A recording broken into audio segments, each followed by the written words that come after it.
morning, y'all. Stephanie Denman here from the Denman Homestead. Want to see a real life look at the morning after a major pottery session? This is a no frills firsthand look. So yesterday, I'll have to put a picture in here in a second so you could see, but it looks like this. And then now it looks like this. This is what I have left over. Random, I got dishes in the sink. I've got this little wax dipping station that I created because this wasn't cutting it. This was like my wax resist. And if you're not familiar with wax resist, it's what you put on the bottom of your pottery so it doesn't stick to the glaze that you want to put. Like the glaze doesn't stick to the bottom so it doesn't fuse to the kiln shelf.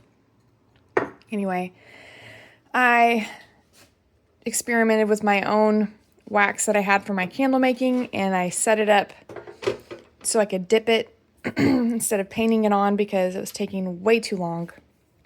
And it worked out pretty good. It's definitely working. Anyway, this is what I have left to glaze today. Yesterday, I went through a ton of stuff. Everything was covered on this countertop. And the kiln is going now. The kiln is packed to the max. In fact, I couldn't fit everything in that I glazed yesterday in the kiln, but I will be pulling stuff out of the kiln either late tonight or tomorrow morning so that hopefully this second round can make its way in the kiln. The reason why I'm kind of moving at a fast pace is because we have the fall festival, our local fall festival. So I'm panicking a little bit because I've got a lot to get done.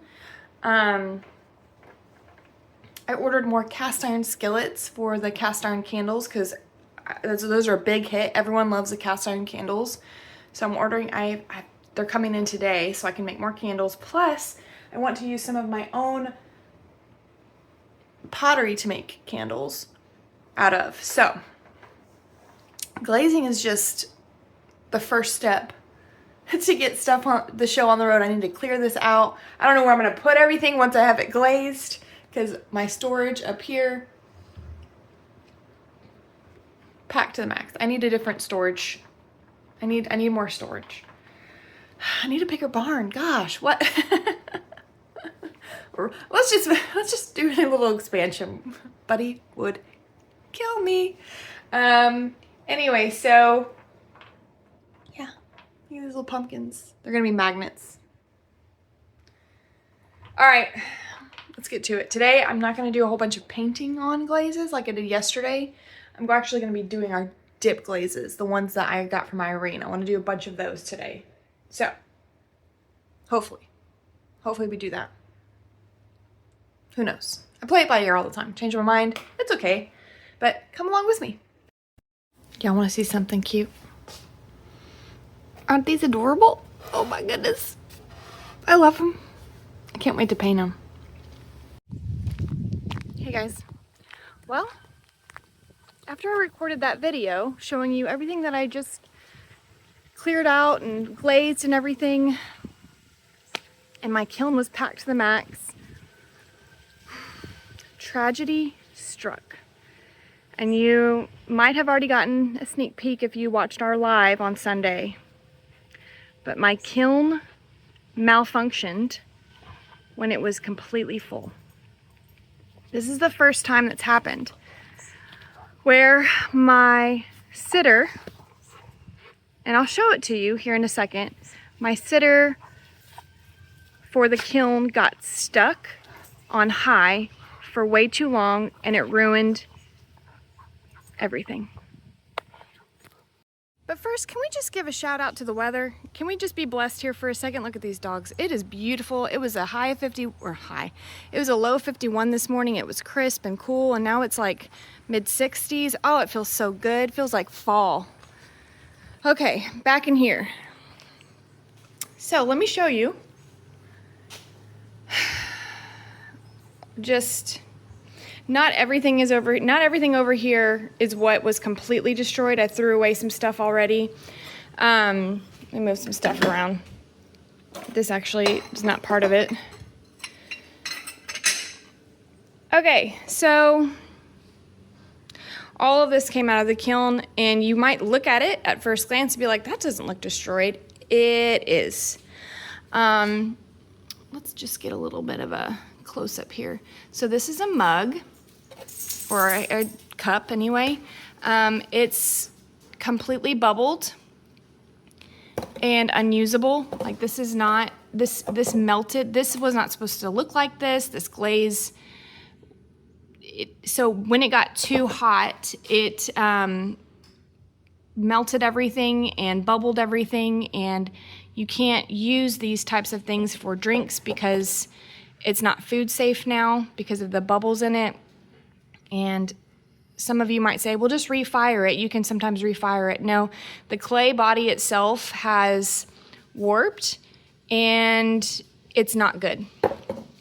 Every single one of them. Even my silly little salt and pepper shakers that I painted to be a very pretty, like creamy yellowish white, are back to brown, which I did not want.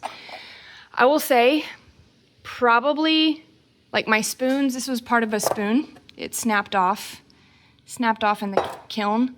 My little trinkets here, they're all burned and running and not usable. Everything is absolutely not usable, not food safe. Not to mention, some of these little marks and everything, they will cut you. They're very, very sharp. And I actually cut myself yesterday here on my finger trying to get one out, and I was bleeding everywhere in that little tiny cut. So yeah,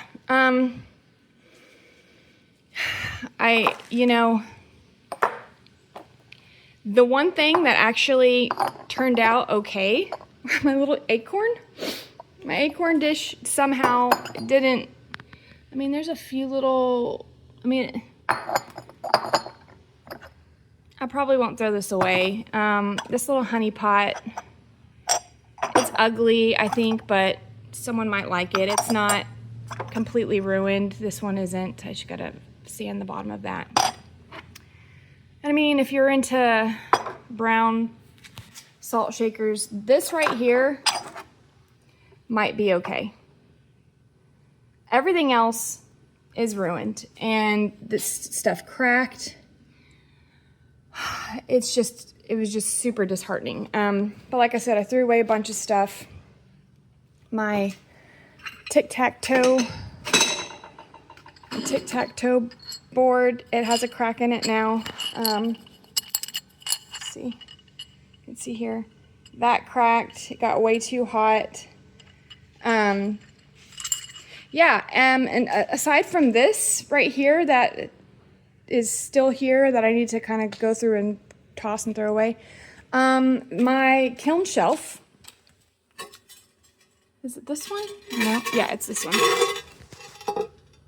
This cracked and bowed, so it's now bowed. The bottom of my kiln, I've started to repair it, but I put some of the cement down in here that I had, the kiln shelf cement, but it cracked when the pottery fused to the bottom, even though I have something called a kiln wash. This white is like a kiln wash that's supposed to help pots not stick. It got so hot that everything kind of melted to certain areas, and it gouged like major holes in this brick. So I had to fill it in with some of this kiln repair mortar, and now I'm gonna have to come back and kind of sand it down. But let me show you. Okay, so I did fire it again last night with a different cone, and this is what it's supposed to do. I didn't take it out so you can see it. Do you see that? This is a successful cone sitter that melted the proper way. Okay? This melted so this could drop and set the trigger off to shut off the kiln. What happened was, with the one that messed up, was this somehow melted and fused like this. It got stuck and it never shut off. So everything in here got extremely hot way too hot, and everything ruined. So I don't know if it was the cone. I don't know exactly what happened. I just know that it happened. But I did do another firing afterwards. I was super nervous, and I fired these things, which I think turned out pretty good. I didn't have any cracking in this stuff. I really like the way that this, it's called nutmeg, and this was one of Irene's dip glazes. And then I did a different glaze of hers. There was a little bit of something in here that I can maybe try to fix. This little piece kind of chipped off in the middle of it. But I like this like kind of matte white. I like it. I like the way that that turned out. Now, I had this like bread oil garlic grater, whatever, and I never saw this crack before, and it came out after the firing. Look, it's not even on this side. There's one right there.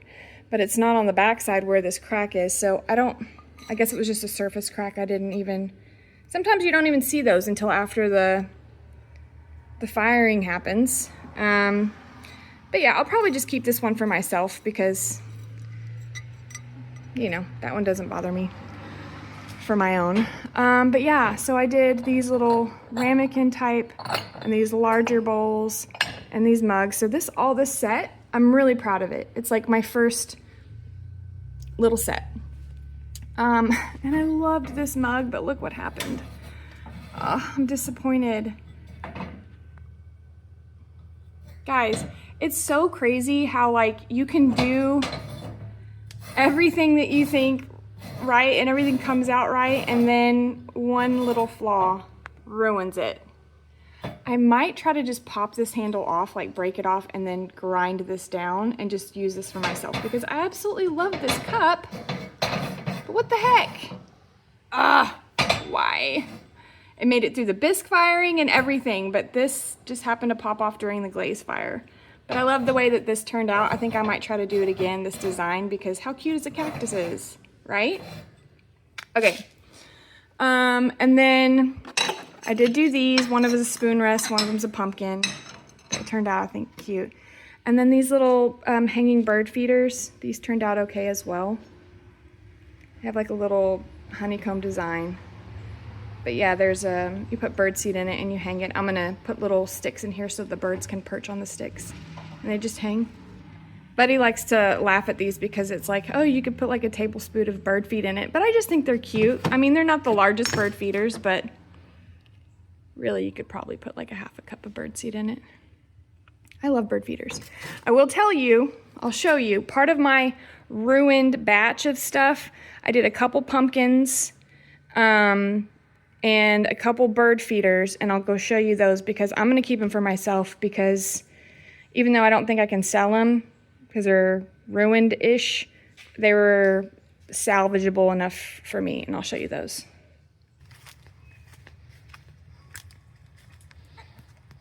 So here's my little bird feeder. So if you could see on the back side here how this got stuck to the shelf on both sides. I just kind of used my grinder and I grinded it down. Oh, I'm losing birdseed here. But I don't think the birds will mind, and I don't mind it, but I wouldn't sell this because it's flawed and, you know what I mean, kind of perfectionist. And then here's this one. It's a little miniature version. Isn't she cute? So yeah, but they bubbled. They bubbled really bad. And just not what I want for, you know, but it's lessons learned. But I love that my kiln still runs. I was really, really nervous about the heating elements if I maybe burned them out with running it so hot. But when I did that second firing yesterday and I ran those other ones with the bowls and it worked fine, and I used a different cone for that one. So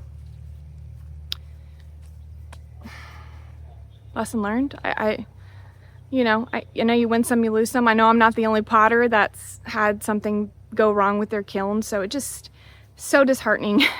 You work so hard, and Connor loved the spoons, but I'll just make more.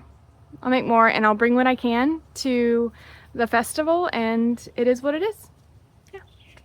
But wanted to share my wins and my losses with you guys, and I'm still grateful for a beautiful day. I'm gonna get back at it. I'm gonna go back in. I'm gonna go create more, and I'll catch you on the next one. Bye, guys. On the Denman Homestead, where the sun sets golden in the west, we live in harmony with nature, doing what we love best. From the garden to the kitchen, and the bees inside their hive. On the Denman Homestead, come along and plant, nourish, thrive.